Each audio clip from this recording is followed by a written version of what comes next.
As you all know, a network is made up of the different people we have met in our personal and professional lives. Anybody can provide us with information that may be useful or that may put us in contact with new interesting people. Networks can offer a chance for co-creation, learning, information sharing, staff exchanges and training. Most of the artists have grown into an ad hoc networking methodology that sometimes works and sometimes doesn't.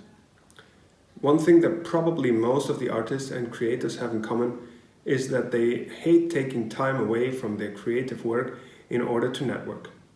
Especially considering that networking does not always have an immediate effect.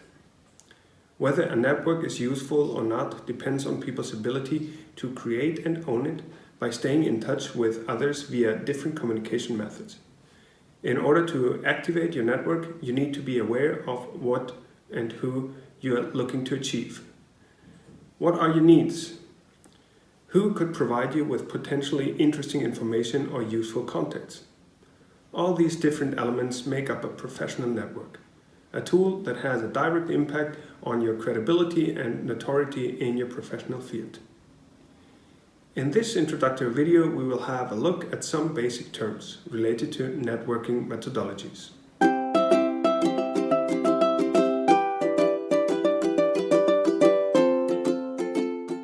First, I think it is important that artists ask the right basic questions. What should we communicate? What is my project? Can I sum it up in 3 words? What is it about? Describe it in 5 lines. Who is my audience? Who am I addressing?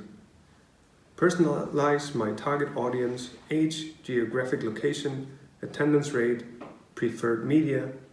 How do they like to be informed? Tastes, interests, cultural habits, values, what they might find interesting about your project. Try to identify your pre-existing networks. Why? What is my motivation for creating or taking part in this project? My visions, my influences, my inspiration, my style. How do I want to address my audience? What information do I want to give about my approach, my project, myself? What is different about my project? What are its strengths and its assets? Do similar projects exist? How do they communicate? How is my project unique? And last but not least, where should I communicate?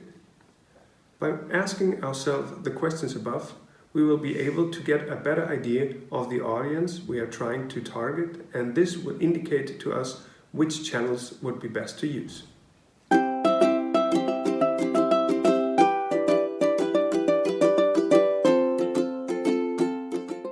In this unit, we will not run through social media platforms like YouTube, Facebook, Instagram, TikTok, Vimeo, LinkedIn, etc.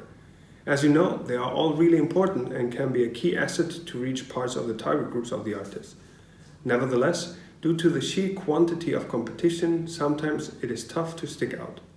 Furthermore, I am sure that you and artists have experience and also know how to look for help if needed. Therefore, we will focus on something else. In this unit, we will get to know some European networks that might help artists to create new contacts, to find different kinds of funding, or to establish new channels of communication.